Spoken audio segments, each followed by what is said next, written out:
पहलवान जी, आप ये क्या खा रहे हैं? भैया ये जो है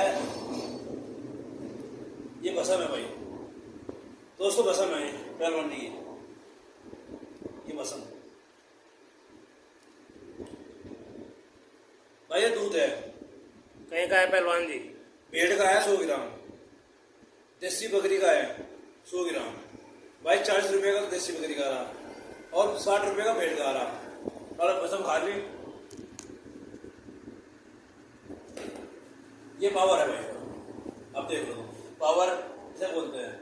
अब भाई किसी भी लेना हो बसम के बारे में मेरे से बात करनी है, कर लो, मैं दूंगा इंशाल्लाह तुम्हें।